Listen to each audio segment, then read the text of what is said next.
Una buona giornata, ben trovati, eccoci in diretta con la nostra prima edizione in questo sabato 10 gennaio. C'è tanta cronaca anche oggi naturalmente, e poi gli aggiornamenti sul caso Trentini, ancora ore di attesa, di angoscia, di speranza naturalmente dopo la liberazione di alcuni dei prigionieri italiani in Venezuela. Anche la Premier Meloni ieri si è detta fiduciosa in una liberazione, si spera in tempi celeri, del cooperante veneziano. Ci collegheremo più tardi con il nostro Lorenzo Maier dal Lido per fare il punto della situazione, ma per Alberto Trentini è arrivato in queste ore un messaggio speciale da un altro veneziano che ha vissuto il dramma dell'incarcerazione all'estero, Marco Zennaro, imprenditore. Ricorderete bene la sua vicenda, c'era stata anche per lui una grande mobilitazione. Per un anno rimase in carcere in Sudan prima di essere liberato nel marzo 2022 e si è rivolto con un video che ci ha inviato proprio ad Alberto.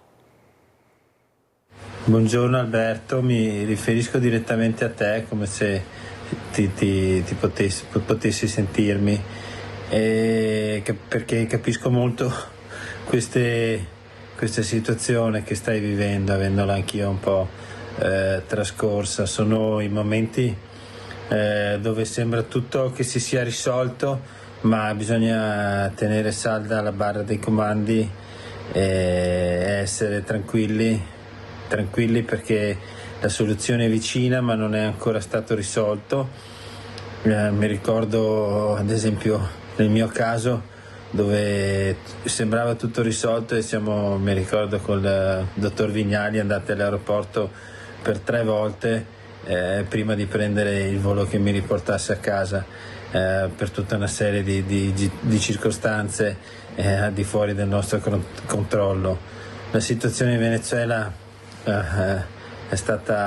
deve essere molto confusa e in continua evoluzione. Ci auguriamo che da un momento all'altro la notizia che tutti stiamo aspettando qui a Venezia arrivi. So che c'è molta trepidazione, capisco anche tutta l'ansia che possono provare i tuoi genitori. La cosa principale che mi sento di dire è di mantenere la salda la barra dei comandi e essere sereni, non fare cose avventate. Ci siamo e quindi veramente con la preghiera, con la speranza, con tutto quello che necessita il caso, domani ti aspettiamo qua, e se non è domani sarà dopodomani, e se non è dopodomani sarà prima possibile, perché tutti quanti ci auguriamo che questa storia finisca ed è arrivato il momento. Forza Alberto. Con le sue parole Zennaro ha senza dubbio interpretato la speranza e l'attesa di tutti, non solo della famiglia di Alberto Trentini, detenuto in carcere in Venezuela da oltre 400 giorni. In questo tempo, in questo periodo lunghissimo, ci sono state manifestazioni, mobilitazioni, presidi per la sua liberazione, le richieste al governo che sono arrivate e le parole della madre Armanda, che sta portando avanti insieme al marito questa battaglia per riabbracciare il figlio.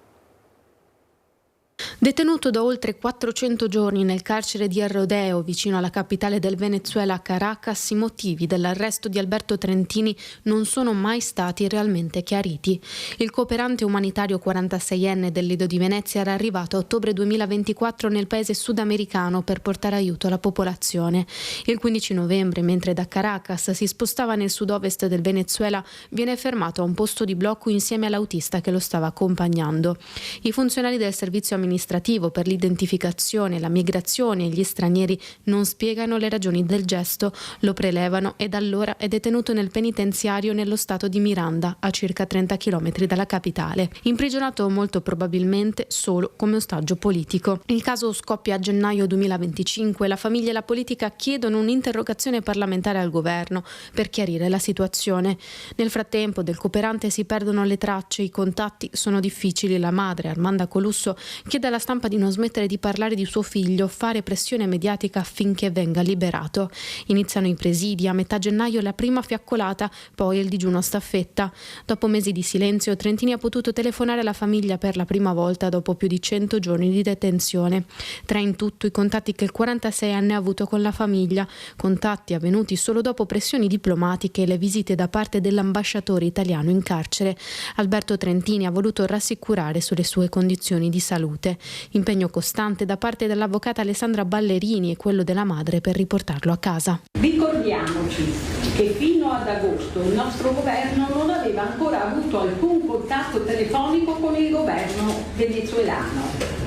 Fino ad agosto. E questo dimostra quanto poco si sono spesi per mio figlio. Critica alla famiglia e le associazioni che in questo tempo hanno denunciato la lentezza e la mancanza di trasparenza nella gestione del caso. Dal governo il ministro degli esteri Antonio Tajani, così come la premier Meloni, hanno riferito di essere sempre in contatto con le autorità competenti. A Venezia, città natale del cooperante, il patriarca si è espresso in 2 occasioni chiedendo la sua liberazione, la messa della salute e quella del Redentore. Voglio ricordare una persona che è privata della libertà da più di un anno, Alberto Trentini. Unanime la vicinanza del mondo politico e culturale del paese alla famiglia Trentini. Le manifestazioni per chiedere la sua liberazione sono state svolte in tutta Italia. Poco prima di Natale il presidente Mattarella ha telefonato personalmente alla madre per esprimere solidarietà e vicinanza, evidenziando la preoccupazione dello Stato italiano. Ora voltiamo pagina in attesa, come detto, di ricollegarci più tardi con il collega Lorenzo Maier dal Lido di Venezia. Andiamo a Sant'Elena, siamo nel Padovano con Federico Fusetti e Cristian Roque Allende. Eccoli qua perché c'è stato purtroppo, Federico, un altro morto sul lavoro. È cominciato veramente in maniera drammatica questo 2026 su questo fronte, perché di fatto si contano 3 vittime, 2 in incidenti effettivi, una per malore sempre sul posto di lavoro. A morire questa volta un 59enne di un'azienda di gestione dei rifiuti a Este. A te la linea, Federico, buongiorno. Buongiorno Lina, buongiorno ai telespettatori. Siamo qui a Sant'Elena, proprio davanti all'abitazione di Sebzet Alili, 59 anni. Come dicevi, il secondo incidente simile, tra l'altro, in 5 giorni, il terzo dall'inizio dell'anno. Cos'è accaduto? Che ieri a Este, alla Sesa, che è un'azienda che tratta rifiuti da tanti anni, partecipata nel comune di Este, l'uomo è rimasto schiacciato da una pressa, ed era successa una cosa simile a Borgorico, nell'Alta Padovana, pochi giorni fa. Purtroppo per questo operaio di 59 anni non c'è stato proprio nulla da fare, sono arrivati i carabinieri, lo Spisa, gli soccorsi, ma purtroppo l'uomo è deceduto proprio per essere rimasto incastrato in questo macchinario. Dicevo, siamo davanti alla sua abitazione, ci sono amici, familiari che lo stanno ricordando, la moglie ancora non è a casa, così come le figlie, però insomma ci hanno già fatto capire che vogliono rimanere nel loro dolore, non hanno intenzione di fare commenti particolari. Il comune di Este è intervenuto come, diciamo, partecipato all'interno di questa società di rifiuti, ha detto che ovviamente si stringe alla famiglia del 59enne di origine albanese e che non rilascerà altre dichiarazioni fino a quando, insomma, la vicenda non sarà conclusa, ma c'è piena collaborazione con le autorità, perché ovviamente adesso si tratterà anche di ricostruire quello che è accaduto, dichiarazioni che arrivano anche dai sindacati, in particolare dalla CGIL, con il segretario provinciale della FP CGIL che interviene sull'argomento. Abbiamo raccolto la sua dichiarazione, la sentiamo, poi torniamo qui a Sant'Elena. Intanto permettetemi di fare le mie condoglianze alla famiglia del manutentore morto e esprimere la mia piena solidarietà ai colleghi che hanno vissuto questo dramma. La morte di una persona non è un elemento accettabile, un luogo di lavoro non è un luogo di mattanza, non può continuare a persistere questa strage che c'è sull'intero territorio nazionale e che ha colpito Padova anche in questo inizio di anno. Il lavoro deve tornare a essere sicuro, deve essere un elemento di centralità, l'uomo è la centralità in questo ragionamento e non certo l'economicità. Proprio per questo dobbiamo continuare un percorso di mobilitazione, non possiamo certo fermarci a questi passaggi, non possiamo certo abituarci a tutto ciò. Abbiamo incontrato anche altri vicini qui a Sant'Elena, insomma davvero per tutti il commento è unanime, una persona speciale, un grande lavoratore che era arrivato in Italia da una decina d'anni dall'Albania, aveva subito iniziato a lavorare e da poco era entrato stabilmente all'interno dell'azienda di gestione dei rifiuti di Este. Tutta la famiglia aveva ottenuto la cittadinanza italiana e c'era insomma il sogno di ristrutturare una casa per trasferirsi poi con la famiglia qui a Este, qui a Sant'Elena. Per il momento Lina è davvero tutto, poi sentiremo anche altre persone, i sindaci, e insomma poi nell'edizione di questa sera daremo ulteriori dettagli su quello che è accaduto, e quindi per il momento da Sant'Elena io e Cristian Rocca Jende ti restituiamo la linea. Grazie a Federico Fusetti e al collega Cristian Rocca Jende per questo collegamento. Morti sul lavoro, purtroppo una piaga che abbiamo visto, non ci siamo lasciati alle spalle con l'anno appena trascorso, c'è molto ancora da fare. Adesso andiamo in diretta a Rosà con Vanessa Banzato e Renzo Rigon, perché c'è un altro caso che tiene banco in queste ore ed è quello della scomparsa dell'ingegner Menegon, scomparsa avvenuta praticamente nel nulla, si brancola nel buio, ci ha detto la sorella, ed ecco qui allora Vanessa, quali sono le novità su quello che è diventato ormai a tutti gli effetti un caso? Buongiorno a te Lina, a tutte le persone che ci stanno seguendo. Si brancola nel buio, è vero, perché Lina ancora nessuna novità per quanto concerne le ricerche che si stanno svolgendo anche in questi minuti a tappeto, che vede coinvolti i carabinieri, vede coinvolta la polizia locale di Rosà, da dove è scomparso l'ingegner Menegon a 78 anni, il superconsulente della battaglia contro i velox irregolari, che aveva portato avanti il suo lavoro anche proprio chiamato come perito da diverse procure, a cominciare dalla procura di Cosenza. Battaglie portate avanti e battaglie vinte che forse hanno reso l'ingegner Menegon persona scomoda a molte persone, a molta gente. Tra l'altro proprio ieri ne abbiamo parlato durante la diretta, ma abbiamo avuto conferma anche dall'amministrazione comunale di Rosà. Si è svolto questo tavolo di lavoro che ha coinvolto, oltre all'amministrazione comunale, nello specifico la sindaca Elena Mezzalira, ha coinvolto anche le forze dell'ordine che sono al lavoro, i vigili del fuoco che anche con i sommozzatori hanno veramente controllato, scandagliato l'intero territorio, sia per via terra, via acqua e via aerea. Non si sta lasciando nulla al caso, sono al vaglio tutte le ipotesi, perché sono davvero aperte tutte le ipotesi, dall'allontanamento volontario a possibili conseguenze, ritorsioni legate proprio al suo lavoro di consulente contro gli autovelox irregolari, il suo lavoro sempre correlato alla legalità e alla tutela della legalità, soprattutto degli automobilisti e per la sicurezza degli automobilisti. Noi abbiamo avvicinato la sorella dell'ingegner Menegon proprio davanti alla sua galleria di Rosà, da dove è stato visto l'ultima volta, pare il 3 gennaio. Allora chiederei alla regia di lanciare proprio l'intervista che abbiamo raccolto a Gigliola Menegon. Non si fermano le ricerche di Antonio Menegon, l'ingegnere di Tezze sul Brenta, consulente della battaglia contro velox irregolari, scomparso all'inizio del mese dalla sua galleria d'arte di Rosà. Proprio davanti all'edificio di via Garibaldi, dove è stato visto l'ultima volta, abbiamo incontrato la sorella Gigliola Menegon.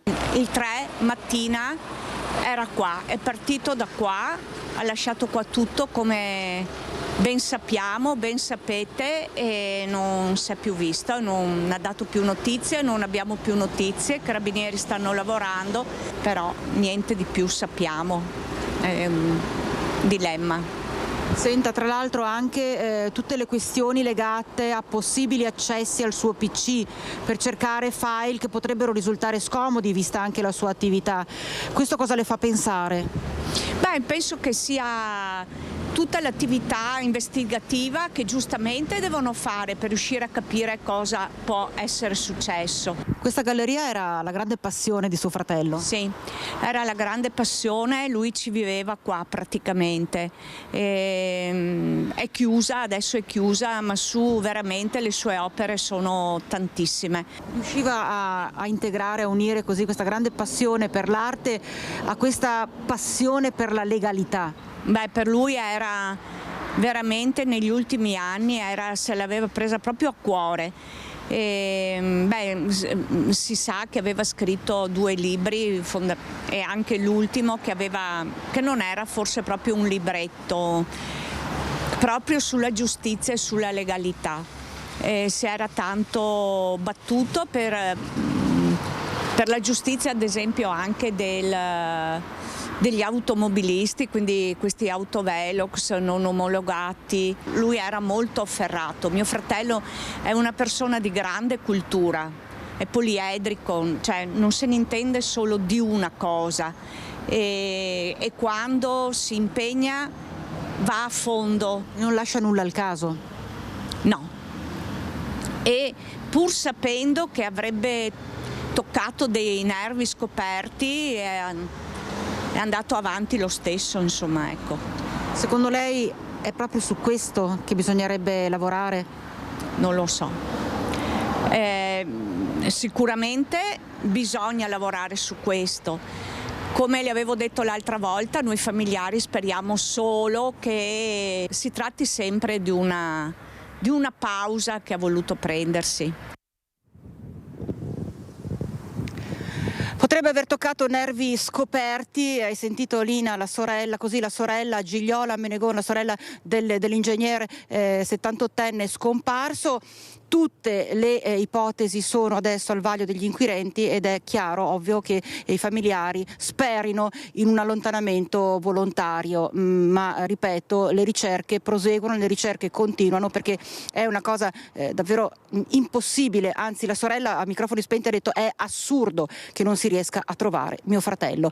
Per il momento da Rosà è tutto, Lina ti ricedo la linea. Grazie a Vanessa Banzato, noi andiamo avanti con altra cronaca, chiederei cortesemente alla regia di mostrare dall'home page della Tribuna di Treviso questa notizia. Vigilante, muore al freddo del cantiere delle Olimpiadi, un 55enne ha perso la vita nella notte mentre era a lavoro in una struttura olimpica ampezzana. La procura ha disposto l'autopsia dopo la denuncia dei familiari. Un malore è morto durante un turno notturno di vigilanza al cantiere olimpico.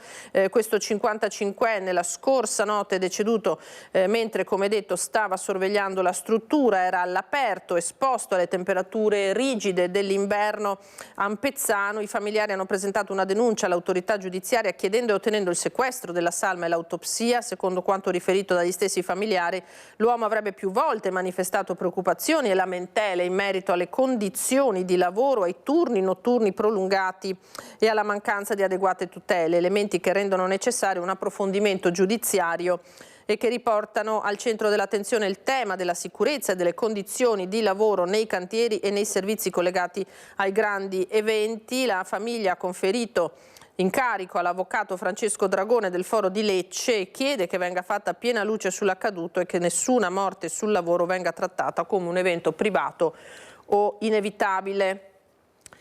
Torniamo sul caso di Alex Marangon, lo ricorderete, il giallo delle 2 estati fa, morte in conseguenza di altro reato e cessione di sostanze stupefacenti sono le ipotesi di reato contenute nell'avviso di garanzia inviato dalla Procura di Treviso ai 5 indagati per il decesso di Alex Marangon, il barista 25enne di Marcon, che fu trovato cadavere nel Piave dopo 2 giorni di ricerca il 2 luglio del 2024. Si tratta di Alexandra Diana da Sacco, moglie del conte Giulio da Sacco e proprietaria dell'abbazia di Vidor, dove si è consumata la tragedia, di Andrea Zuin e della compagna Tatiana Marchetto, ovvero gli organizzatori del rito sciamanico, e dei 2 curanderos colombiani, Johnny Benavides e Sebastian Castillo, tuttora irreperibili. Tutti indagati per 2 reati, cessione di sostanze stupefacenti e la morte di Alex Marangon, che sarebbe avvenuta proprio in conseguenza della somministrazione di droghe. Dalla cessione della sostanza stupefacente sarebbe quindi derivata, quale conseguenza non voluta, la morte del ragazzo precipitato dalla terrazza sul Piave da un'altezza di circa 15 metri. In più il pubblico ministero Giovanni Valmassoia ha fatto recapitare agli indagati e ai loro legali, alla famiglia Marangone e ai suoi difensori la comunicazione che verrà finalmente eseguito l'esame tossicologico sul capello dei partecipanti al ritiro avvenuto dal 28 al 30 giugno 2024. Questo è il primo importante passo per l'accertamento della verità sulla morte di Alex. Procederemo con i nostri consulenti all'esame tossicologico sul capello, ha affermato il legale della famiglia Marangon, Stefano Tigani. Questi gli aggiornamenti dunque su questo caso di cui si è a lungo parlato.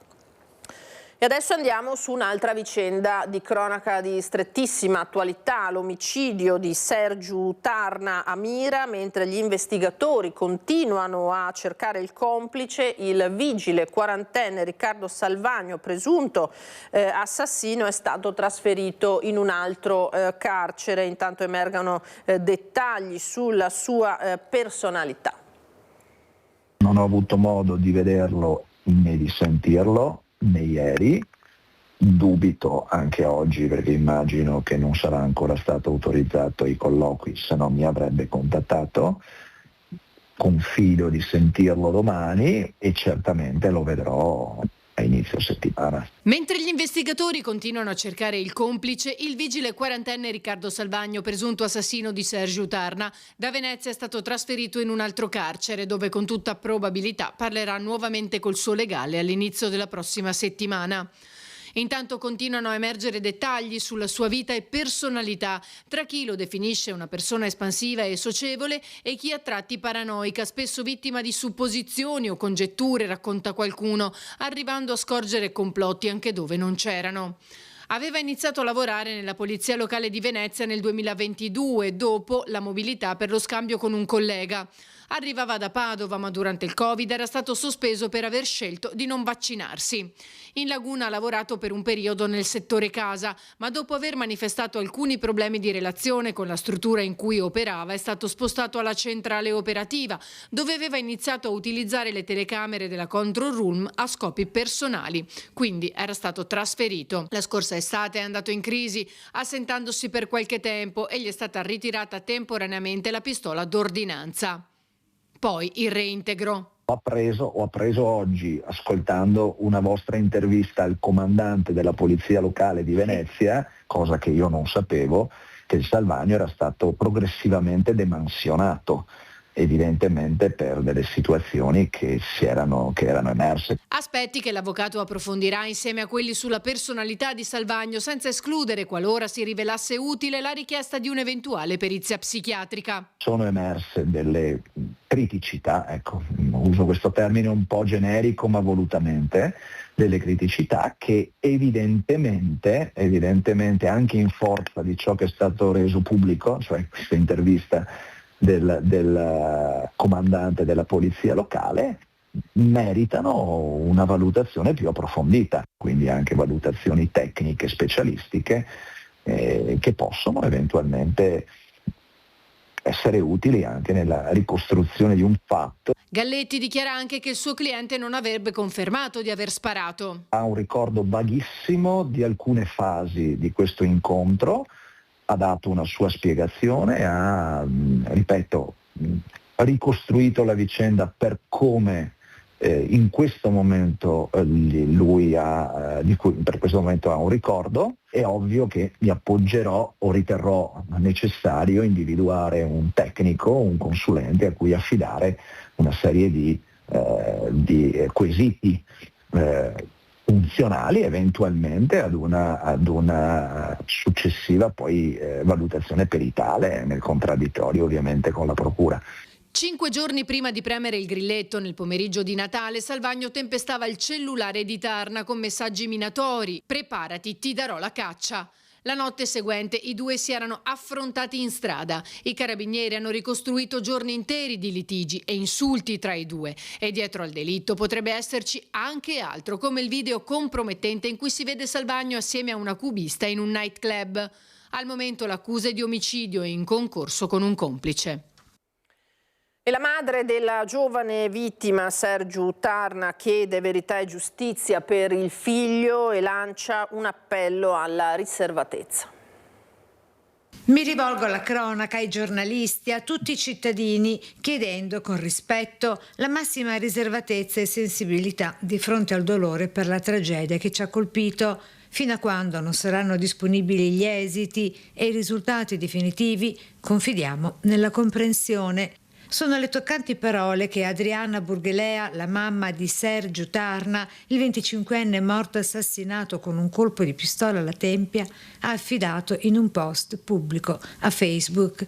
Confida nella verità della giustizia per la morte di suo figlio. Non ho portato i miei figli in Italia per fargli trovare la morte. Prosegue in un dolore composto, ma ricolmo di rabbia e risentimento davanti a una tragedia, dice, ancora senza un perché. Interrogativo alla cui risposta potrebbe provenire dal video girato all'interno del nightclub di Tessera, frequentato sia dalla vittima che dal suo assassino. Ma qui è vietato girare dei video, ci dice il gestore del locale, da noi raggiunto al telefono.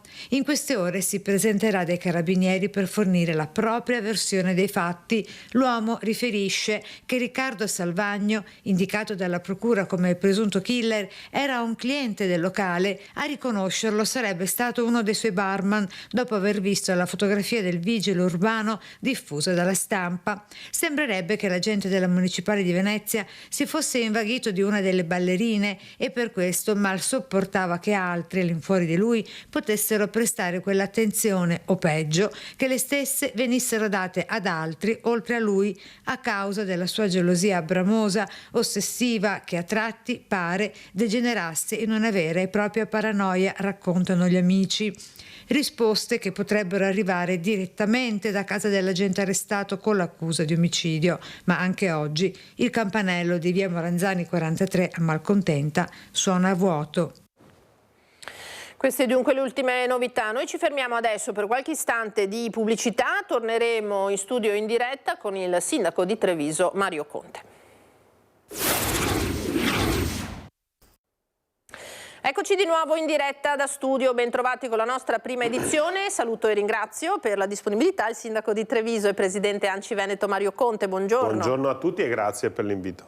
Sindaco, buon anno, intanto siamo ancora ai primi giorni. Velocemente, che anno ci siamo lasciati dietro le spalle e come si sta affacciando a questo 2026? È un anno molto intenso, caratterizzato soprattutto per la nostra città da tanti cantieri.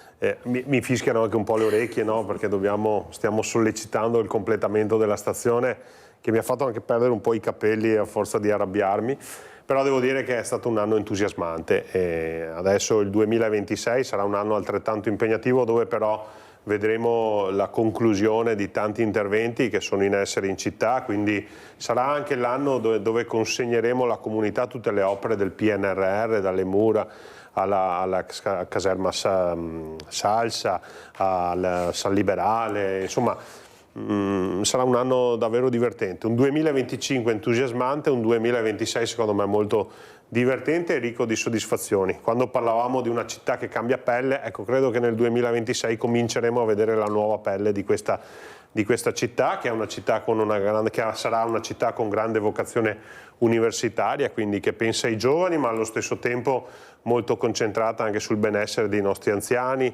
dei giovani attraverso lo sport e la cultura, per gli anziani attraverso il tempo libero e i servizi. Quindi insomma io sono, devo dire, molto soddisfatto. Voglio condividere questa soddisfazione con la mia squadra, ovviamente, sia la Giunta che il Consiglio Comunale, la maggioranza che siede con me, perché ci supporta, ci sostiene. Anzi, devo dire che i consiglieri comunali hanno un ruolo davvero fondamentale, sono le sentinelle nel territorio, da lì partono quelle che sono la verifica delle criticità che poi diventano azioni amministrative. Ecco, regia, potremmo mostrare questo video del sindaco che ha postato ieri il sindaco Conte. Vediamo di far andare tutto quanto proprio dalla caserma Salsa. Sentiamo. Ci troviamo nell'ex caserma Salsa, tra il quartiere di Selvana e il quartiere di Santa Maria del Rovere, uno dei più grandi interventi di rigenerazione urbana della città di Treviso. Come potete vedere, alle mie spalle stiamo realizzando il solaio della nuova struttura che ospiterà le start-up, ma soprattutto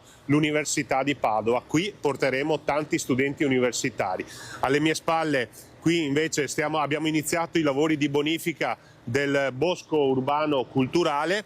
Lì, dove vedete quell'operaio, realizzeremo un parcheggio pubblico aperto e disponibile per tutti, mentre sull'angolo in fondo alla struttura una nuova palestra per sport come scherma e judo. Quindi un grande polo dedicato ai giovani attraverso la formazione, lo sport e il tempo libero. L'ultimo sogno che ho è quello di riuscire a trasformare quella palazzina in uno studentato per accogliere nel migliore dei modi tutti gli studenti che sceglieranno Treviso per il loro corso formativo. Buongiorno. Abbiamo visto anche le immagini allora dal di dentro di questo cantiere. Il sindaco è abbastanza soddisfatto qui della Salsa. C'è stato già il trasloco, no, nel 2025 della Guardia di Finanza, sta arrivando, sta prendendo vita. Sono soddisfatto perché siamo abituati a chiamare ex discarica, ex caserma, ex polveriera, e noi a tutti questi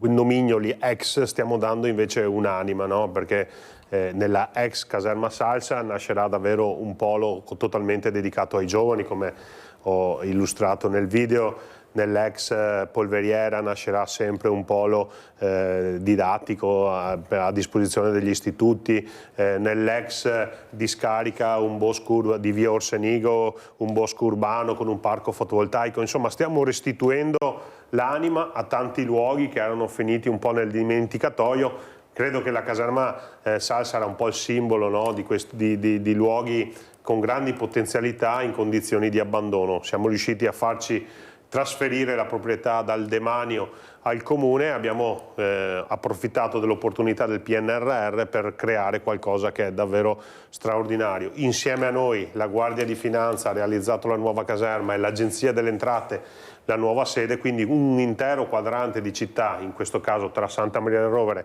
e Selvana, vedrà rinascere attraverso attività, attraverso la socialità, attraverso la formazione, lo sport. Quindi devo dire che sono davvero molto contento, però poi sono tanti gli interventi. Io sono molto affezionato per esempio all'intervento dell'ex macello, appunto, che oggi è diventato un luogo dove ci prendiamo cura delle persone che magari stanno vivendo temporaneamente un periodo di grande difficoltà e rischiano di finire ai margini della nostra società. Ecco, lì noi ci prendiamo cura di loro, non soltanto ospitandoli, ma anche cercando di ridar loro dignità, rimettendoli in piedi, creando le condizioni per poter affrontare il resto della loro vita con le loro gambe. Anche perché al di là dell'ex macello siamo anche in piena emergenza freddo. Sindaco, sì. Come sta andando? Siamo in piena emergenza freddo, devo dire che in questo caso ringrazio l'assessore Tessarolo che se ne sta occupando in prima persona insieme a Caritas, insieme a Sant'Egidio, insieme alla rete anche parrocchiale. Devo dire che come amministrazione abbiamo fatto uno sforzo davvero importante perché siamo passati da 60 posti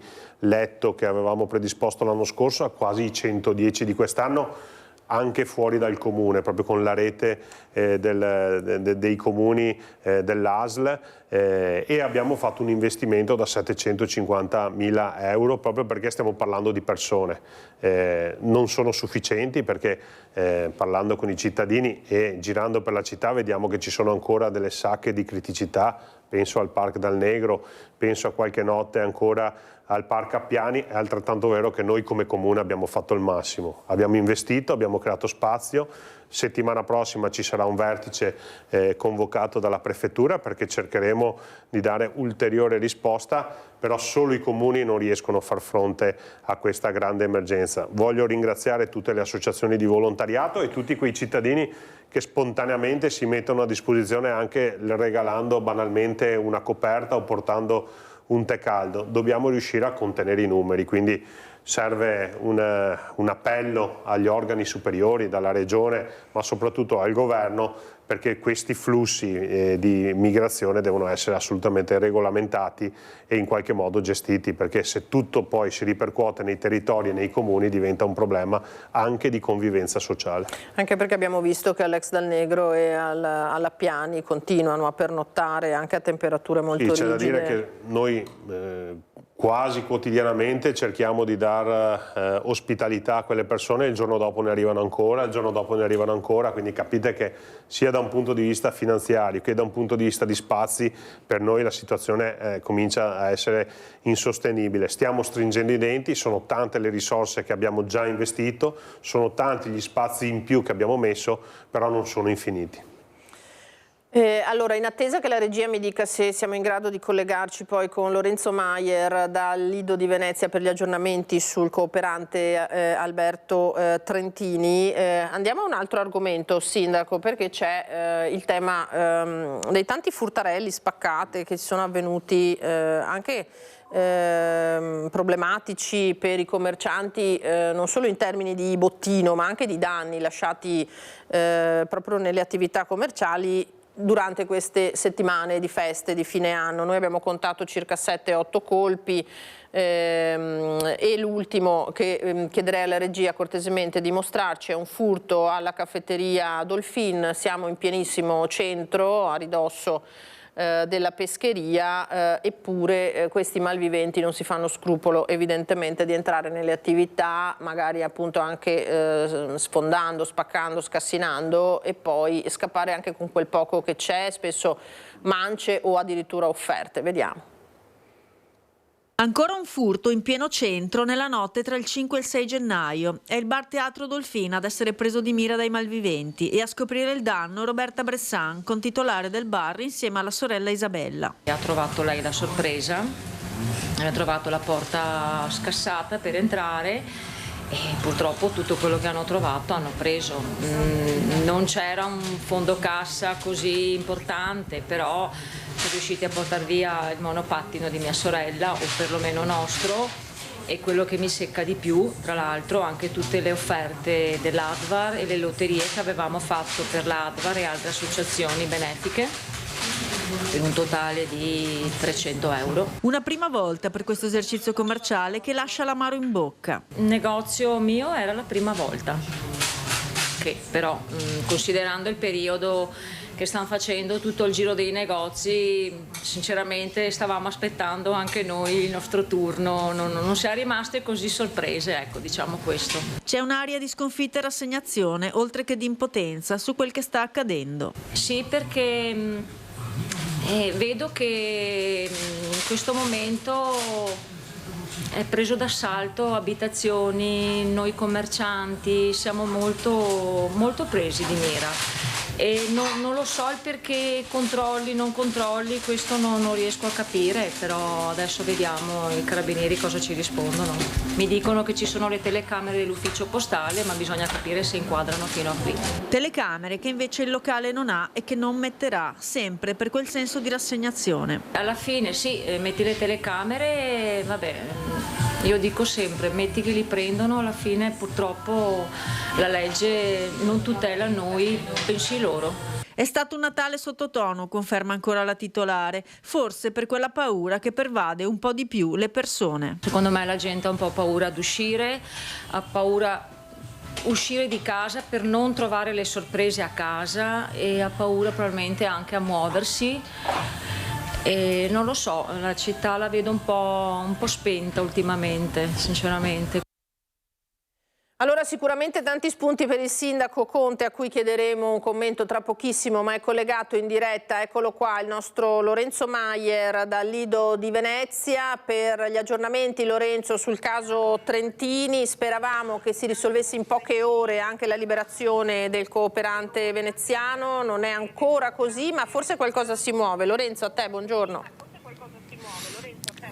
Buongiorno Rina, a te e ai nostri telespettatori di Antenna 3. Sicuramente qualcosa si muove, anche se lo ricordiamo sempre anche per i nostri telespettatori, in Venezuela sono 6 ore indietro, quindi sono circa le 6:40 del mattino, per cui c'è tutta la giornata davanti per accogliere e capire come saranno eventuali sviluppi. Ci troviamo qui davanti a casa di Alberto Trentini con il presidente della municipalità del Lido Prenestina, Emilio Guberti, che ringraziamo per essere con noi, e la sua presenza non è ovviamente casuale, ma è una presenza importante qui sotto per dimostrare una vicinanza continua. Vi do qualche aggiornamento raccolto poco fa da fonti molto qualificate riguardo alla situazione generale. Sono circa 400 grosso modo i prigionieri in Venezuela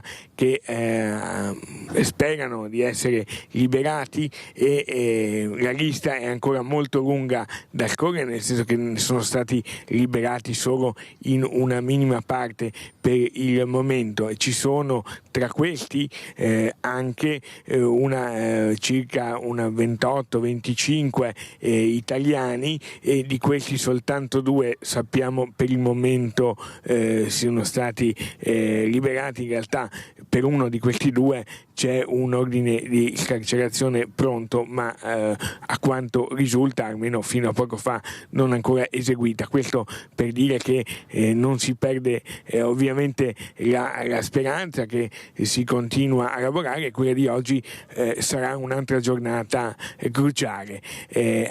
Non diciamo di più, perché al momento le notizie sono queste. Viene raccomandata ovviamente prudenza, e anche le parole di Marco Zennaro raccolte questa mattina, registrate questa mattina, sono state significative, perché è una persona che ha vissuto in qualche modo una vicenda simile perlomeno a quella di Alberto. Ma Emilio Guberti, grazie per averci raggiunto qui, grazie per essere con noi. C'è una vicinanza anche personale con la famiglia di Alberto. Come state vivendo questi giorni?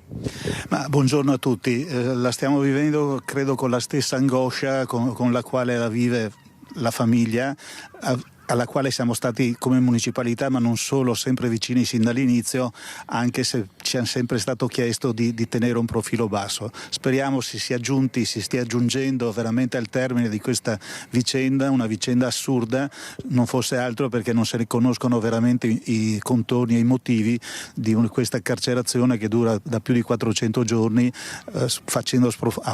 avendo fatto sprofondare nell'angoscia e nella tristezza la famiglia, e non solo lo stesso Alberto. Quindi speriamo di essere giunti veramente al termine di questa storia. Ecco, in questa vicenda drammatica, secondo lei c'è stato però un risveglio anche da parte della comunità in termini di valori, di vicinanza, di presenza in questa tragedia? Chiaramente non c'è nulla di positivo, però possiamo trovare un elemento di speranza, di fiducia? Certamente sì, si è mossa tutta la comunità lidense, ma non solo, così come era successo a suo tempo per Zennaro, e ha dimostrato di essere vicina, di essere coesa, di essere soprattutto vicina alla famiglia in questa vicenda. Ripeto, anche se sempre si è voluto tenere, su indicazione dell'avvocato della famiglia, un tono basso per evitare di creare delle situazioni più confuse di quelle che sono. Ecco, municipalità che poi ha da mesi, già nei mesi scorsi, ha collocato uno striscione per la liberazione di Alberto come poi successivamente ha fatto per esempio anche l'Università di Ca' Foscari, lo ricordiamo, in Canal Grande. La municipalità è stata tra i primi enti locali qui di Venezia a farlo con convinzione. L'abbiamo fatto veramente con volontà e speriamo che porti a un risultato, e siamo a disposizione su richiesta per qualsiasi altra iniziativa possa essere utile a ottenere il risultato della scarcerazione, che comunque speriamo sia proprio imminente. Ecco, poi c'è un ultimo aspetto che riguarda il Presidente, forse più personale, non so se lo possiamo dire, ma è un qualcosa di positivo. Mi sembra che la figlia del Presidente sia stata battezzata insieme ad Alberto. Sì, ciò avvenne qualche anno fa, appunto, proprio in questa chiesa, tant'è che conosco la stessa mamma di Alberto, per cui c'è una vicinanza ancora maggiore in questa vicenda. Ripeto, mia figlia lo conosce e speriamo, insomma, che giunga al termine presto.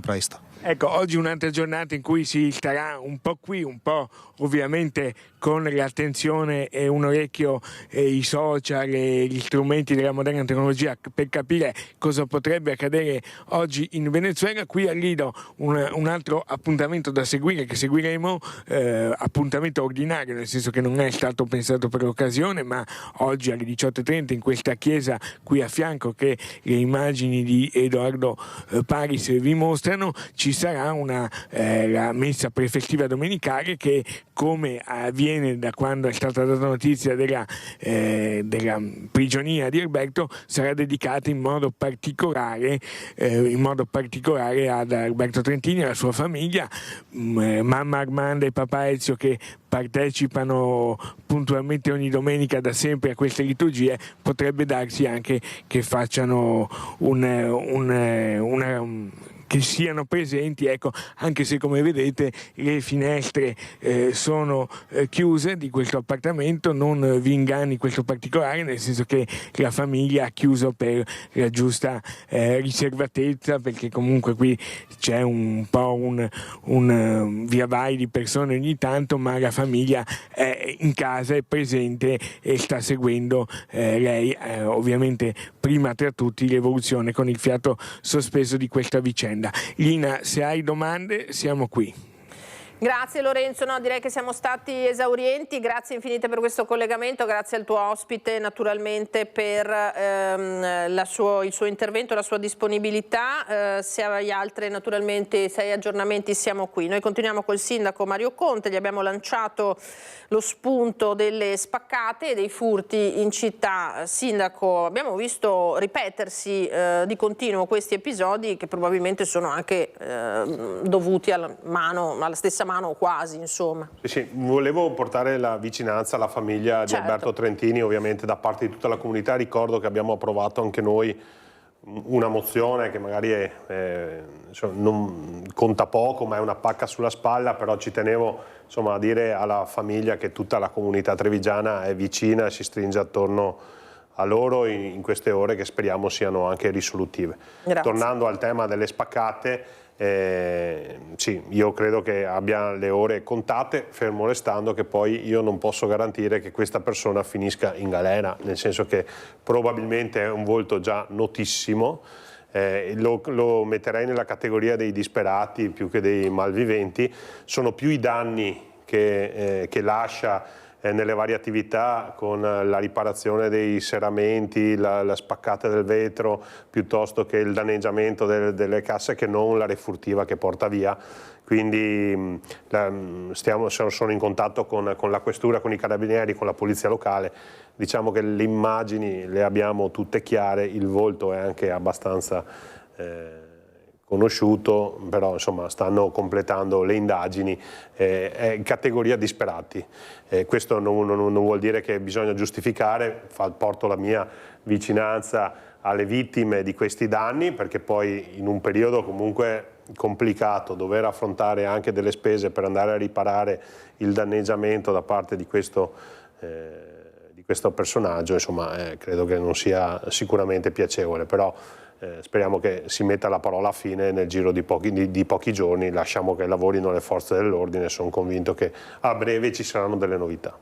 Ottimo. Senta, allora in città questo 2026 ha portato anche la rivoluzione dei parcheggi, insieme agli aumenti di cui abbiamo parlato tante volte, di alcune tariffe comunali. Sui parcheggi avete dovuto un po' correre ai ripari, non eravate per nulla soddisfatti di come è partita, appunto sono partiti queste modifiche, questi cambiamenti. Oggi tra l'altro in via Carlo Alberto c'è l'apertura straordinaria dell'infopoint per gli abbonamenti, ma siamo passati a verificare ed era tutto piuttosto tranquillo, quindi questo meccanismo sta prendendo piede. La gente cosa le dice, lei che è sempre in mezzo alle persone, sugli aumenti e su queste novità? La gente vorrebbe il parcheggio gratuito sempre H24, 7 su 7, fermo restando che lo vorrei anch'io, ma non è possibile. Quindi in un periodo caratterizzato da importanti aumenti sotto tutti i punti di vista, ma basta vedere le spese di gestione della propria famiglia, insomma sono aumentate le bollette, è aumentato il cibo, sono aumentati tutti i prodotti essenziali per la propria vita, così come sono aumentate per le famiglie, i costi sono aumentati in modo importante anche per le municipalità. Devo dire che Treviso ha affrontato con determinazione quest'anno il tema delle tariffe che in alcuni casi erano ferme dal 2010, in altri casi erano ferme dal 2012, in altri casi erano ferme dal 2014. Abbiamo voluto tenere duro tutti questi anni con delle tariffe particolarmente agevolate, abbiamo tenuto duro senza aumentare, anche se ne avremmo avuto bisogno durante il Covid e soprattutto nel post-Covid, proprio per aiutare la comunità a ripartire. Siamo arrivati però alla vigilia del bilancio triennale, perché ricordo che i comuni agiscono su bilanci che durano 3 anni, quindi 2026, 27 e 28, dove abbiamo dovuto obbligatoriamente mettere mano alle tariffe con un adeguamento al caro vita che era assolutamente necessario. Avremmo potuto aumentare di più, ci siamo limitati a un aumento pari all'11%, ma soprattutto abbiamo analizzato chi ci sta attorno, dai comuni limitrofi alle altre città capoluogo, e nonostante gli adeguamenti al caro vita rimaniamo ancora la città più conveniente a livello veneto. Questa non è una giustificazione, sono io il primo a essere dispiaciuto. Non esiste un politico che gli piace aumentare le tariffe o mettere le mani nelle tasche dei cittadini. È altrettanto vero che con questi adeguamenti al caro vita riusciamo a mantenere la qualità e la quantità di servizi alle persone che noi offriamo, dagli asili nido all'assistenza agli anziani, a tanti temi che sono legati alla persona. Quindi non abbiamo tagliato i servizi, non abbiamo abbassato la qualità dei servizi, in molti casi addirittura l'abbiamo incrementato, basta pensare ai 950.000 euro che noi stanziamo ogni anno a sostegno delle scuole paritarie, asili nido e scuole paritarie, che sono tutte le scuole parrocchiali. È uno sforzo importante che però noi riteniamo doveroso fare a sostegno delle famiglie. Se noi non avessimo adeguato le tariffe avremmo obbligatoriamente dovuto diminuire o tagliare alcuni servizi. Ecco, noi abbiamo fatto una scelta, seppur dolorosa, fatta col principio di mantenere i servizi e mantenere il sostegno alle famiglie. Diciamo che aumentare naturalmente i parcheggi o le ore a pagamento in qualche modo può influire anche sulla voglia che ha un cittadino di venire in città a fare acquisti, quindi un pochino di perplessità da parte dei commercianti c'era, ma in questo senso le volevo lanciare un altro tema, perché c'è soprattutto nella zona di Calmaggiore questo brutto biglietto da visita della via dei negozi, perché ci sono davvero tante vetrine chiuse in questo momento. No, sul tema dei parcheggi volevo dire che nonostante gli aumenti però i parcheggi sono tutti pieni, quindi l'attrattività della città non è diminuita, anzi cerchiamo di rendere la nostra città attrattiva attraverso la qualità, la proposta culturale, l'enogastronomia, la storicità, eccetera. Ovvio che non dobbiamo abbassare la guardia. Sul tema dei negozi sfitti, io l'invito che faccio, l'appello che faccio qui oggi da questo studio è di acquistare meno su internet. Però è una questione sempre di costi, perché su Amazon lo stesso prodotto lo trovi al 30% in meno, te lo consegnano a casa nel giro di 24 ore. Questo è il vero nemico del commercio di vicinato.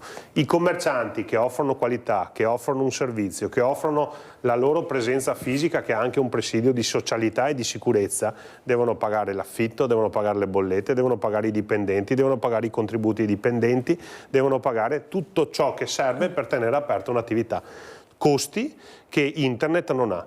Quindi la vera rivoluzione sarebbe che chi ci guarda da casa e magari è anche un po' indignato perché ci sono delle vetrine spente e dei negozi chiusi, acquistasse il 30% in meno su internet. Non dico tutto perché è impossibile, però credetemi che Bezos non si offende se non compriamo tutto su Amazon, ma invece i nostri commercianti apprezzerebbero molto il fatto che gli acquisti vengano fatti in città. Così sosteniamo. Devo dire che con Ascom nei prossimi giorni ci incontreremo col Presidente Capraro perché abbiamo delle progettualità da mettere in campo, vogliamo sostenere le attività aperte e incentivare le nuove aperture, consapevoli però che il mondo sta cambiando, perché gli acquisti online vanno alle stelle, gli acquisti sulle botteghe di vicinato sono in forte difficoltà, ma non a Treviso. È un tema assolutamente diffuso su scala nazionale, ma vorrei dire anche su scala europea. È proprio il mondo che sta cambiando. Se voi parlate con un ragazzo di 18 anni, quasi non sa nemmeno cosa sia la bottega, perché si è abituato fin dall'inizio ad acquistare tutto su internet. Non dico che questo sia un male, dico però che se vogliamo sostenere il commercio dobbiamo spegnere il telefonino, uscire di casa, andare in città e vivere l'esperienza del commercio. E questo è quello che può fare il consumatore. Poi ci sono altri due attori sicuramente che dobbiamo intercettare, no? Allora, uno a grandissimi livelli, il gestore di quei siti a cui viene resa la vita probabilmente troppo facile anche a livello fiscale, e su questo c'è un grande dibattito, no? Politico anche nel nostro paese.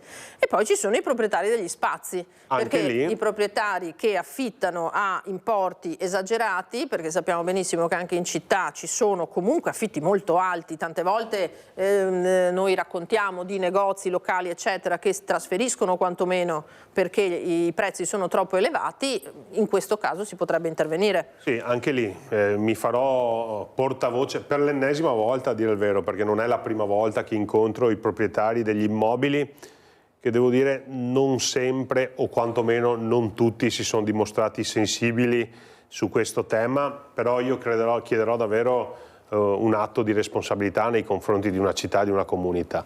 Tenere chiuso un negozio significa far perdere attrattività a tutta la città, compreso il loro negozio. Rinunciare a una piccola parte delle loro entrate, che sono già abbondanti, anche se io non voglio fare i conti in tasca a nessuno, ci mancherebbe, ognuno è libero di fare quello che vuole, però significa ridare un'anima a quello spazio, accendere la vetrina, creare posti di lavoro, rendere sempre più attrattiva la nostra città. Quindi si inverte la tendenza e quando la città cresce poi si possono anche aumentare i prezzi, però se la città cala io credo che il futuro non sarà certamente roseo per quelle attività. Quindi io sono convinto e mi metterò d'impegno in prima persona che se loro ci aiutano in questa fase a rilanciare alcune vie del commercio della nostra città, poi ne gioveranno veramente tutti. Senta, ma se mi viene in mente questo, se i negozi non sono più di moda o rischiano di finire fuori moda, quegli spazi lì, quelle vetrine lì, che fine fanno? Mi ricordo qualche anno fa ci fu una levata di scudi quando l'allora assessore Camolei disse diventeranno garage, mi ricordo. Ma in qualche modo, non dico in Calmaggiore, ma questa cosa si sta anche avverando. Allora, se il negozio fisico non ha più senso, un amministratore come può ripensare quegli spazi là? Chiuderli definitivamente oppure trasformarli in qualcos'altro? No, ci sono davvero tanti modi per poter riutilizzare quegli spazi, poi dipende anche dalla zona dove si trova. Ci sono delle vie che non hanno più un'anima commerciale, è abbastanza evidente, sono diventate vie esclusivamente residenziali e quindi capita che ti chiedono di trasformare uno spazio commerciale in un'autorimessa per un'autovettura. Perde un po' la bellezza della città, ma allo stesso tempo diventa attrattiva per coloro che magari vengono in città, cercano una casa con parcheggio e la possono anche trovare. Chiedo scusa, queste richieste vi arrivano? Non tantissime, qualcuno arriva perché c'è qualcuno che magari vuole investire sotto a delle attività commerciali chiuse da anni e ci chiedono di poterle trasformare in autorimesse. Quello significa rendere attrattiva la nostra città per i residenti, che è un tema, perché il vero salto di qualità è che dobbiamo riuscire a riportare i residenti in città. Noi stiamo trasformando anche la città in città universitaria, quindi concorsi internazionali, aumentare la comunità universitaria nella nostra città che quindi utilizzerà i negozi, oppure molti spazi commerciali si trasformano in spazi per servizio alla persona. Vedo che vanno molto di moda i centri estetici, uffici con pratiche, insomma un'anima la devono assolutamente avere. Sta a noi trovare un punto di equilibrio tra quelle che sono le esigenze delle proprietà e quelle che sono le nuove opportunità professionali che comunque il mondo offre. Allora Sindaco, andiamo alla politica. Le chiedo se ha ascoltato ieri il discorso della Premier Meloni e se c'è qualche passaggio che l'ha colpita in particolare. Innanzitutto una Premier che fa 3 ore di conferenza stampa dandosi bonariamente in pasto a tutti i giornalisti. Una volta l'anno lo può anche fare. Lo può anche fare, però voglio dire, è stato comunque un bel segnale di trasparenza, di apertura e di disponibilità al confronto. Devo dire che la Meloni ogni volta che parla è efficace, nel senso che ha saputo illustrare quelle che sono state le attività del governo senza sottrarsi al fatto che ci sono delle difficoltà evidenti. Prima parlavamo dei bilanci comunali, non che lo Stato abbia un bilancio che si possono fare salti mortali, però nella ristrettezza delle risorse a disposizione credo che insomma, questo governo stia dando risposte importanti. A me francamente è piaciuto molto, mi è piaciuto anche lo spirito di squadra dove i singoli ha saputo esaltare e ringraziare i singoli ministeri e i singoli ministri per le attività svolte. Io cito su tutti il ministro Giorgetti che secondo me in una fase così complicata sta ottenendo dei risultati importanti, magari impopolari perché richiama tutti a dei sacrifici, è altrettanto vero che ha fatto crescere la credibilità del nostro Paese anche da un punto di vista di rating bancario, che significa tagliare gli interessi, quindi abbattere un po' la spesa pubblica. Io credo che sia un governo ampiamente promosso, lo testimoniano anche il fatto che i sondaggi dicono che insomma, il consenso della Premier Meloni è ancora altissimo e quindi io non posso che essere soddisfatto di questa conferenza stampa, però voglio dire, io parlo dell'esperienza da sindaco e attraverso ANCI abbiamo sempre trovato interlocutori attenti, poi a volte le risposte arrivano, a volte tardano o a volte non arrivano, però la trasparenza non è mai mancata. Ha fatto un passaggio, dopo andiamo in pubblicità, dalla regia me lo segnalano giustamente, ha fatto un passaggio la Premier sul tema della violenza giovanile e delle baby gang, facendo presente che la maggior parte anche di queste risse, ma l'abbiamo visto anche a Treviso purtroppo, di episodi violenti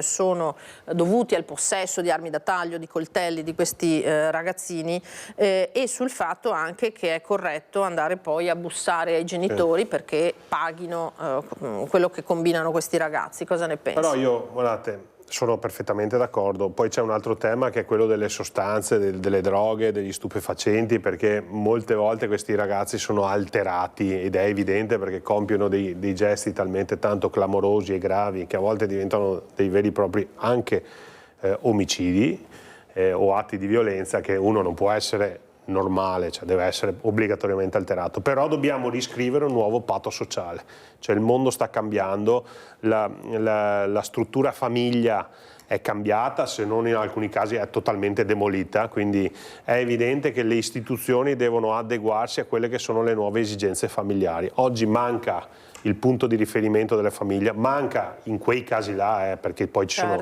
famiglie assolutamente straordinarie. Poi fatemi fare un passaggio sui bravissimi ragazzi che invece animano la nostra città. Però noi con il Presidente Stefani e nelle prossime settimane andrò a Roma a parlare al Ministero, noi vogliamo renderci capofila di un progetto sperimentale per riscrivere un nuovo patto sociale, dove la scuola cambia le modalità, lo sport diventa protagonista, la cultura diventa protagonista, il terzo settore, quindi il volontariato diventa protagonista e le famiglie diventano corresponsabili, ma non perché dobbiamo trovare qualcuno che paghi i danni, però per responsabilizzare e soprattutto per spiegare il fatto che chi è genitore deve fare il genitore e deve assumersi le responsabilità di quello che succede in città, insieme ovviamente al sindaco e alle istituzioni.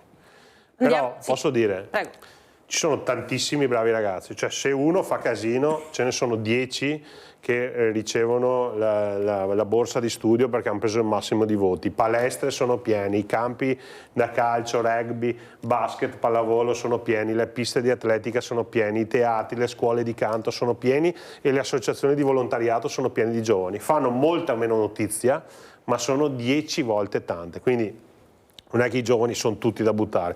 Tra tutti c'è una piccola minoranza che però è molto rumorosa, che va gestita. Certamente, anche in qualche maniera aiutata e reintrodotta nei giusti binari. Sindaco, rimanga con noi altri 5 minuti, la tratteniamo dai suoi impegni, andiamo in pubblicità velocemente e torniamo tra poco. Di nuovo in diretta con la nostra prima edizione con il sindaco di Treviso Mario Conte, che stiamo trattenendo per chiedergli di politica, perché abbiamo parlato di cronaca fino adesso, sindaco, ma di politica. Allora, innanzitutto la Lega verso la stagione dei congressi. Abbiamo letto sui giornali di oggi di questo diciamo convergenza che comincia a esserci nel padovano tra le varie correnti, diciamo, della Lega, questa Lega padovana che di fatto anche con la vittoria di Alberto Stefani, ma poi con l'ingresso in giunta di Massimo Bitonci, insomma ha acquisito più potere rispetto tradizionalmente alla Lega trevigiana. E poi il manifesto di Zaia che tanto ha fatto parlare. Cosa ne pensa? Penso che una tornata elettorale come quella delle regionali porta con sé sempre un periodo di grandi riflessioni, di mal di pancia, di arrabbiature, di entusiasmi. Credo che siano cose normali. Poi l'intelligenza nostra sta nell'essere attenti e rispettosi del fatto che l'obiettivo superiore per ognuno di noi è quello di far crescere il partito, cioè se noi dobbiamo uscire dalle dinamiche di riflessione esclusivamente personali, ognuno di noi ha delle ambizioni, però se sei accecato e vedi soltanto le tue ambizioni e ti dimentichi di tutto ciò che c'è intorno, compreso l'esercito di militanti e sostenitori che incarichi non ne ha, stipendi non ne hanno, ma sono tutti i giorni in piazza, nei mercati a consegnare volantini, credo che mancheremo di rispetto e soprattutto tradiremo quello che è lo spirito che ci anima da sempre. Io quindi non ne faccio una questione di appartenenza provinciale, cioè in questo momento Padova esprime magari maggiore rappresentatività con il presidente Stefani, con Bitonci, con il sottosegretario Ostellari, però io ne faccio una questione di persone. Credo che nel momento in cui le persone sono persone per bene, rappresentative e che tengano alto il nome della Lega, io non vedo assolutamente un problema. Dobbiamo lavorare, cioè nel senso, invece di lamentarci dobbiamo lavorare per essere rappresentativi, per tornare a essere dei punti di riferimento. Credo che dobbiamo dire due grandi grazie, uno al presidente Alberto Stefani, che comunque con la sua sensibilità anche legata all'età, col suo approccio, ha dato comunque una ventata di novità importante, un modo diverso di approcciare ai temi, di confrontarsi, di dibattere, quindi un grande grazie va al Presidente della Regione Alberto Stefani e un grande grazie va anche a Luca Zaia. Non possiamo dimenticarci che ha portato un 20% in più alla percentuale della Lega, consentendo quindi di avere 10 consiglieri regionali in più, consentendo al Presidente Stefani di avere stabilità, perché leggevo che anche in questi giorni qualcuno è un po' deluso da Zaia perché si è sentito scaricato, ma cosa deve fare più di così? Ci ha portato una montagna di voti, si è candidato in tutte le province con il simbolo della Lega, ci ha fatto stravincere insieme ad Alberto Stefani. Io credo che Zaia il suo l'abbia fatto. Poi se c'è qualcuno che ha di mal di pancia, insomma, bisogna anche superare, lo capisco, lo rispetto, però dopo bisogna rimboccarsi le maniche e cominciare a guardare alla prossima tornata elettorale, saranno le politiche. Ricordo che se noi siamo uniti, compatti, come abbiamo dimostrato in occasione di queste regionali, i risultati li otteniamo. Se otteniamo risultati, spazio ce n'è per tutti e anche quelli che oggi magari sono un po' delusi, magari un domani potrebbero trovare delle nuove opportunità. Se invece ci piangiamo addosso, ci lamentiamo, ci dividiamo, ci spacchiamo, credo che i posti saranno sempre meno perché continueremo a perdere consenso. Quindi io sono qui per dire tanti grazie ai militanti, ai sostenitori, al Presidente Stefani, al Presidente Zaia e a tutti coloro che hanno messo la loro faccia in questa tornata elettorale che ci ha consentito di dimostrare la vera forza della Lega in Veneto. E quindi questa è la strada che abbiamo tracciato, dobbiamo dare continuità, abbiamo alzato l'entusiasmo, adesso non abbassiamolo per beghe esclusivamente personali e interne, quindi io credo che servano davvero a poco, pur capendole e rispettandole. Però voglio dire, io sono davvero molto riconoscente a chi ci ha messo la faccia e chi ci ha consentito di essere, per esempio, il primo partito a livello veneto, il primo partito in città, forse è la prima volta nella storia che la Lega a Treviso è il primo partito in città. Va bene, una risposta molto diplomatica la sua, diciamo che grazie a chi c'era e chi c'è adesso, insomma, passato continuità, e futuro. Noi venivamo negli studi di Antena 3 a chiedere, quando non era ancora deciso il Presidente, vogliamo dare continuità amministrativa con il nostro candidato. Salvini si è battuto per avere il candidato della Lega, l'ha ottenuto, è stato candidato Alberto Stefani che ora sulla scia di Luca Zaia sta dando continuità, cambiando nei modi, perché sono due persone diverse, due persone assolutamente per bene, però hanno creato l'entusiasmo. Adesso sta a noi non perderlo, perché uno è deluso, perché uno pensava di entrare, perché uno è rimasto... Insomma, ognuno di noi può avere 1000 buoni motivi per essere arrabbiato, triste, infastidito, però se guardiamo al bene comune dobbiamo rimboccarci le maniche e cavalcare questo entusiasmo che è stato creato. Sì, ma c'è continuità perché è la Lega, ma non è la stessa Lega di prima, su questo io sto battendo. Non è la stessa, ma non potrà mai essere la stessa Lega di prima, così come non era la Lega di Bossi, così come non è la Lega di Gobbo. Ogni periodo storico ha un suo ciclo e ha delle persone che li interpretano.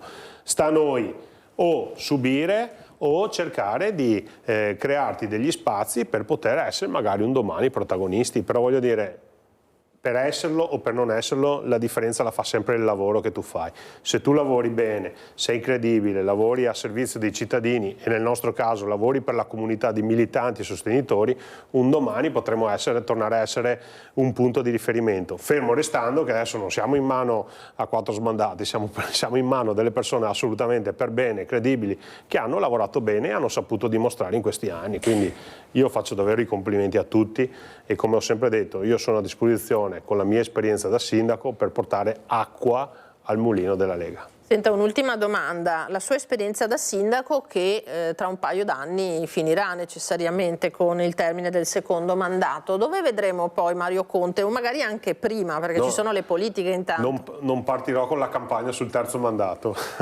no, devo dire che sono anche dispiaciuto, nel senso che sono talmente tanto innamorato della mia comunità, della mia città e del lavoro, del servizio che svolgo ogni giorno per la mia comunità, che devo dire che ogni giorno ci penso che mi sto avvicinando comunque alla fine di questa esperienza meravigliosa, l'esperienza più bella della mia vita. Non ci sarà altra esperienza più bella di quella che sto facendo. Cosa farò non lo so, di sicuro adesso oggi pomeriggio sarò in piazza a parlare con i miei cittadini, questa mattina ero al mercato, ieri ero in cantiere, lunedì mattina vado a vedere il cantiere del centro anziani di San Liberale e soprattutto andrò a vedere che finiscano i lavori della stazione.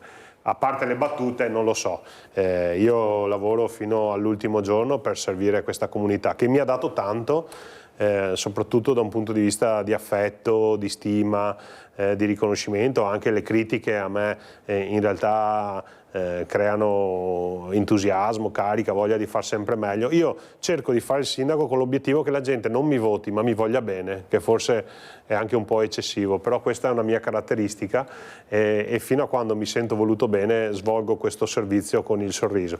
Cosa farò domani? Non lo so. Sì, ma fino all'ultimo giorno di cosa esattamente? Fino all'ultimo giorno prima delle politiche o fino all'ultimo giorno di mandato? Ma manca ancora tantissimo, sia le politiche...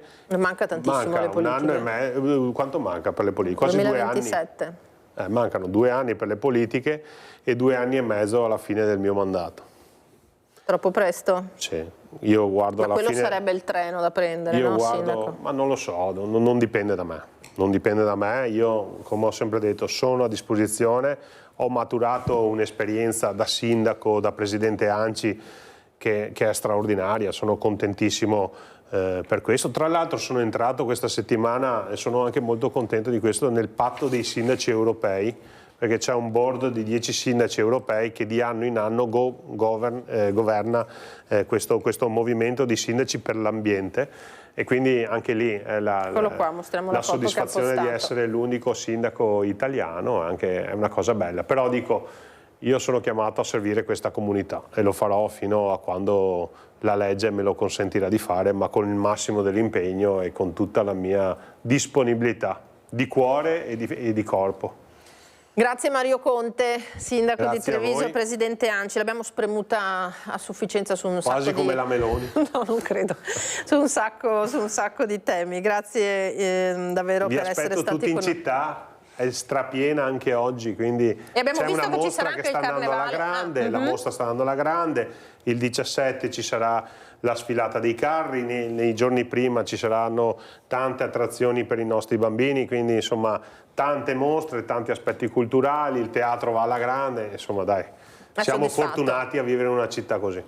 Grazie a Mario Conte davvero di essere stato con noi. Regia, noi voltiamo pagina adesso perché archiviate le festività natalizie. L'ULSS Dolomiti, l'ULSS bellunese, ha fatto il punto sulla rete di urgenza ed emergenza con numeri importanti nonostante un inverno per ora a secco di neve. Un periodo, 15 giorni di lavoro intenso per le nostre strutture, per i nostri servizi appunto dell'azienda ULSS 1 Dolomiti. Alcuni numeri: oltre 2.300 chiamate, più di 1.100 missioni che fanno segnare un più 12% rispetto allo stesso periodo a cavallo fra il 2024 e il 2025. 57 le uscite degli elicotteri del SUEM e 21 di queste per soccorsi sulle piste da sci. L'azienda sanitaria bellunese fa il punto sull'attività svolta durante le festività natalizie, che ha visto picchi di richieste in particolare il 27 dicembre e il 5 gennaio. Quasi 1.200 persone soccorse, il 41% delle missioni eseguite per traumi, con l'influenza e la sua temuta variante K tra i principali motivi di richieste alla guardia medica e di accesso ai pronto soccorso dell'ULSS 1, cresciuti del 5% e che si sono tramutati in un maggior numero di ricoveri che hanno raggiunto e superato quota 500. L'influenza l'ha fatta un po' da padrone in questo periodo, soprattutto per quanto riguarda i nostri residenti, nonostante le 35.000 persone vaccinate. Abbiamo avuto un picco di presenza appunto di casi, di episodi influenzali, di influenza quindi di 3.500 verso appunto la fine dell'anno, e quindi l'influenza ci ha dato, come dire, parecchio da fare, soprattutto per le complicanze respiratorie che in diversi casi ha comportato. Il picco influenzale è stato registrato verso la fine dell'anno, poi il calo attribuibile con ragionevolezza alla chiusura di asili nido e materne. La copertura vaccinale è in linea con i numeri registrati fra il 2024 e il 2025, con percentuali di poco inferiori alla media veneta.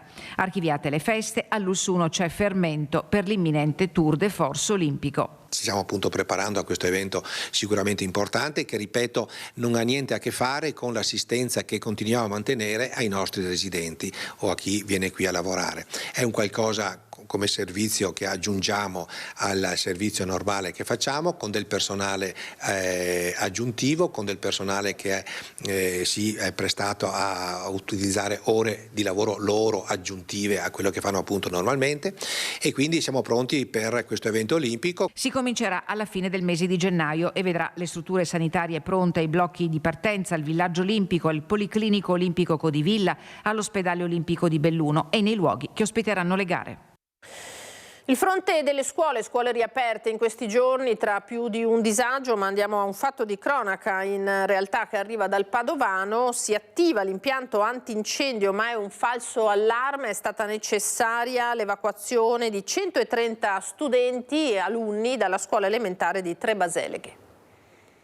13 classi evacuate, insegnanti impegnati a far uscire tutti i circa 130 studenti in ordine mentre erano impegnati nelle lezioni. È accaduto a Trebaseleghe, dove l'attivazione dell'impianto antincendio nella scuola primaria ha fatto scattare le misure di emergenza. In realtà non si è trattato di un principio di incendio, ma della rottura del vetro che protegge il pulsante di comando nel corridoio del piano seminterrato dell'edificio. A quel punto, pur senza fuoco o fiamme reali, la sostanza dell'impianto si è diffusa diffusa nei corridoi e nelle aule, creando una nebbia che è sembrata fumo. A quel punto sono scattate le procedure di evacuazione e la richiesta di soccorso. Sul posto i vigili del fuoco di Castelfranco Veneto e di Cittadella, che hanno eseguito i controlli tecnici e verificato l'assenza di situazioni di rischio. Con il supporto di tecnici ed elettricisti, l'impianto è stato ripristinato senza danni alle persone o all'edificio e l'episodio si è concluso così, senza conseguenze. Le lezioni riprenderanno regolarmente lunedì. Resta da accertare se il guasto sia stato accidentale o causato volontariamente da qualcuno. È il freddo invece il problema in diversi istituti superiori di Treviso, disagio che prosegue anche oggi. Scuole dunque al freddo. Andiamo a vedere il servizio della nostra Marta Marangon. Questa è un'aula dove la temperatura è di 13 gradi. E gli studenti sono andati tutti a casa. Giustamente, hanno tutto il diritto di protestare, insomma 5-6 ore dentro qui seduti fermi, non è un buon modo di fare scuola. Aule gelide da 3 giorni e studenti che dopo aver manifestato davanti ai cancelli sono tornati a casa. Al Sansovino Obici di Oderzo oltre il 50% degli alunni non ha fatto lezione per le temperature troppo basse in diverse classi dell'istituto. È questa una delle scuole superiori della Marca dove si sono verificati problemi all'impianto di riscaldamento tali da impedire il regolare svolgimento delle lezioni.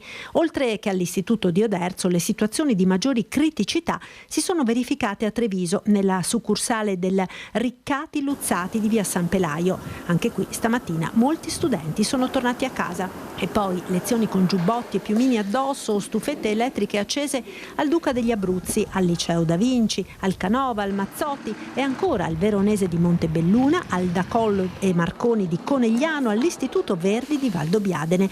Una decina i plessi scolastici in difficoltà a causa del freddo nelle classi, determinato da problemi agli impianti di riscaldamento rimasti spenti per le vacanze di Natale e dal brusco abbassamento delle temperature degli ultimi giorni. Sosteniamo che faccia veramente molto freddo nelle aule e non sia possibile seguire le lezioni in questa maniera, in quanto il freddo si percepisce anche tanto. Speriamo che la provincia possa fare qualcosa, anche perché il nostro preside sta facendo di tutto e chiediamo solamente di essere ascoltati e aiutati. La provincia sta correndo ai ripari, naturalmente, ente a cui è deputato la gestione degli istituti superiori. Entro lunedì la situazione, ci hanno detto, dovrebbe tornare alla normalità. Minime di qualche giorno di diversi gradi sotto lo zero, edifici freddi dopo le 2 settimane di vacanze natalizie, cui si sono aggiunti guasti e problemi agli impianti di riscaldamento più vecchi. Una serie di concause che hanno fatto sì che in diverse scuole della Marca il rientro in classe il 7 gennaio sia stato in aule gelide, tali da impedire in alcuni casi il regolare svolgimento delle lezioni. La provincia di Treviso, ente competente per le scuole superiori della Marca, sta intervenendo per risolvere le criticità. La provincia gestisce oltre 110 edifici scolastici per 40.000 studenti e quindi già questi numeri ci danno la complessità della situazione. Si sono verificate una serie di fattori concomitanti legati al periodo di chiusura prolungata per le vacanze natalizie e l'abbassamento repentino delle temperature, che ha causato una serie di problemi in alcuni edifici. Allora, la provincia ha affidato da tempo, da anni, il servizio complessivo di gestione degli impianti a Unedit. Abbiamo attivato tutte le procedure amministrative possibili e le contestazioni, però quello che a noi interessa è che venga ripristinato il servizio al più presto e contiamo lunedì di riportare la situazione alla normalità. E si sta valutando in alcuni casi di procedere con dei bypass provvisori piuttosto che con dei sistemi integrativi di riscaldamento temporanei. I tecnici stanno lavorando per ripristinare il corretto funzionamento degli impianti di riscaldamento. Nel frattempo la provincia sta anche valutando le contestazioni del caso al servizio di manutenzione incaricato secondo quanto stabilito dal contratto. A posteriori agiremo laddove servirà con le contestazioni rispetto a coloro che stanno gestendo il servizio del calore, ma l'attenzione è concentrata nel dare la possibilità ai ragazzi di tornare al più presto presso le loro scuole in condizioni di normalità.